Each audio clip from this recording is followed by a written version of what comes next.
Hi, welcome to Holy Cow Talent. I want to introduce you to our guest today. Our guest is John Das Panga. John is a seasoned internal audit professional. John moved to Saskatchewan from Saudi Arabia, where he was a senior audit manager at HSBC. In Regina, he works for Information Services Corporation, ISC. John and his family just arrived in Regina 2024, January, so he's only been here for a year. But what I find really fascinating about John is that he's already on two boards of directors. The other day, I was in my class for the AI students, and I told them that I was going to interview John. And I told them all about John. I said what kind of a person he is and what kind of background he has. And they said, oh, well, we have questions for him. So they came up with the questions for the interview. So that's exciting and different for me. And I thought, of course they should come up with the questions. It's for them. So I want to welcome John to our podcast. Thank you. It's my pleasure. Okay, so lots of questions from the students. I'm looking forward to hearing your answers to these. First question that they wanted to know, what's the best way to connect with an employer? What's your advice on that? Once the students complete their course at any institution or at any university, or for example, Sask Poly, they're in a hurry. We want to start the job ASAP. Mhm. But then that should not be the modus operandi. The process should be, once they have completed the course, take rest for a week or two, and then try to analyze which industry is suitable for them. And for example, if there are students are in Regina and they have done a course in, say, business management, and then they should sit and analyze which are the companies which can be their target for the purpose of applying jobs. And it has to be a systematic and methodical approach rather than just, sending resume here, there, and the resumes are flying everywhere, but nothing happens. Okay, that's really great advice. So the second question that they wanted to ask was, what are we doing wrong? And I guess you kind of already answered that. Can you think of any other things that maybe the students should avoid when they're looking for jobs? Yeah. Second is the first thing was, they should avoid is um, haphazard planning or no planning at all. They should do a perfect plan. They should shortlist the name of companies that they want to apply, Mhm. and they need to get in. They need to prepare a database. Okay, these are the 10 companies. These are the contact numbers. These are the email ID of the HR people or the staff in the HR who are doing the recruitments. So that is Right, number one. Number right. two is once this is done, then they should start reaching out to them. Try to speak to them over the phone. Try sending an email and try to understand if there is an opening or there is a vacancy at all. Okay. That is number two. Yeah. And number three is then once they have identified, okay, there is an opening, for example, say in Connexus Credit Union, or for example, say in Access Communication, then they have to start their networking skills. They have to reach out to the HR executive or the staff saying that, okay, you have a vacancy and I have the skills and the knowledge. So both of us can be a good fit. Okay, you must have quite a bit of confidence because you've been all over the world working and being successful. So, okay, let's kind of go backtrack a tiny bit. So you originally come from India, like a lot of my students do, and then you started working in Saudi Arabia. Because what happens in India, I was working in different banks and different financial institutions. S- Okay, so I got a lot of experience, exposure. But then when I moved to Saudi Arabia, I got an international exposure because not only I was working with the Saudi people, but there were people from 40 different countries, including UK, US, Canada, and so on and so forth. So I developed that trait of how to deal with different kind of people. That's pretty valuable. Life in Saudi Arabia in general, I'm just genuinely curious about that. Aside from the fact that it's works out financially, but like what was life like there? Was it an enjoyable experience? Yeah, like when I got the offer and I was planning to go in December 2009, my parents were very apprehensive. In fact, you know, we had heard that, it's an Islamic country and they have the Sharia laws, which are very strict, and it's a desert country. So, if you are caught doing something, then you are either sent back or you are persecuted or you are, put in the jail and nobody knows where you are.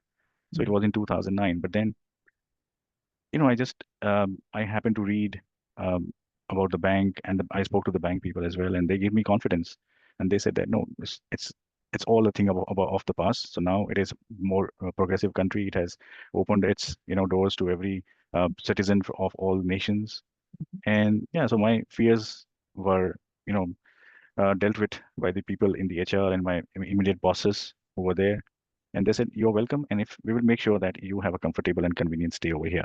Wow. So it was an enjoyable experience overall. Yeah. How long were you there for? For to be precise, 14 years from Oh, December wow. 2009 till December 2023.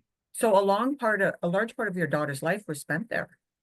Yeah, she was 5 when we went there, and she started studying there in grade 1, and by the time we left country, she was in grade 12. She completed her Oh, grade 12 from Saudi Arabia. Yeah, and now she's at the U of R.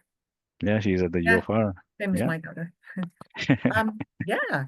Okay, so now you were headhunted from from Saudi Arabia, like the ISC, said we need to find a suitable candidate for this high-level job. And so tell me what that experience was like. Yeah, for example, I came here in September 2023 with my wife and daughter, and with all our stuff from Saudi Arabia, and fully knowing that I have to go back because we wanted to bring our stuff and settle over here before the winter sets in. Mhm. So that is what I did, and I got a Canadian cell number for myself, and I had updated my LinkedIn profile when I had mentioned the local Canadian or Saskatchewan or Regina phone number, and I had been looking for opportunities, and that is what and that was one. Second was I had tailored my resume as per the Canadian style, Mm. and yeah, so these were the two things that I did.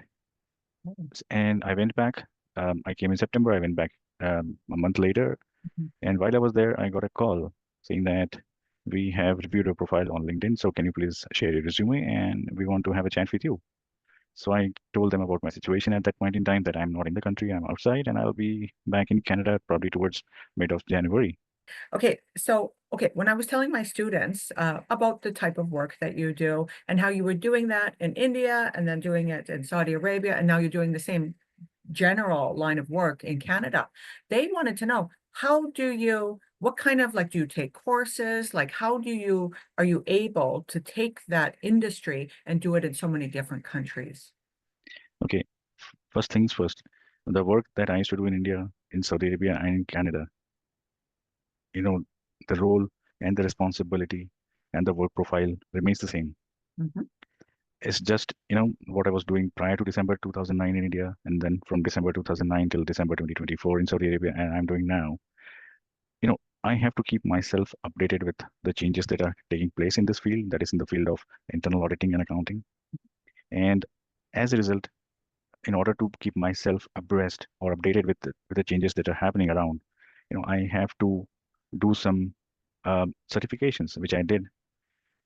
And I wasn't sure, but then, I did the certifications which are required for internal auditor and which are world renowned certifications. S- So, and those certifications were really very helpful in getting me a job in Canada. So I didn't have to do any course or any bridge course in order to get a job in Canada because those certifications are valid internationally. Mhm. Yeah. See, both me and the students were thinking that it would be greatly different country to country. The only difference is the work culture or the work environment. Mm, I see. Okay, well, tell us about that. What's the difference between the work in general, like just having a job and showing up every day? What kind of differences are there between life in India as a worker, life in Saudi Arabia, life in Canada? Yeah, life in India was totally different. And I was in before going to Saudi Arabia, I was in Bombay and Mumbai, we call it Mumbai now. And it was, going to the office, it's run of the mill story, hectic from morning till evening, and then going back home, again getting ready to get up early in the morning. And there, we were like, okay, we know each and every colleague, and everybody becomes friends with each other, and it was like a friendly atmosphere. That was in India. Now, when I went to Saudi Arabia, it was more of a professional culture, professional environment. Okay, I'm supposed to do this. I'm an auditor, so I have to draw my lines. I have to remain within my boundaries. But when I'm doing my work, I can, I have the full liberty to ask questions. and I have full liberty to get information across the company.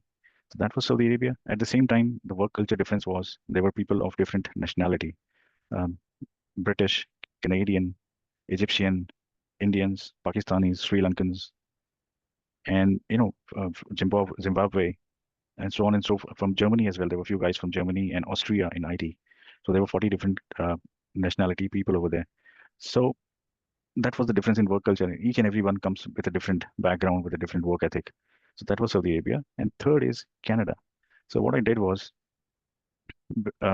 I read about the Canadian work culture, and this before the interview at ISE, I happened to visit RWCP or RWPC, Regina Work Prep, Yeah. where we are the board members.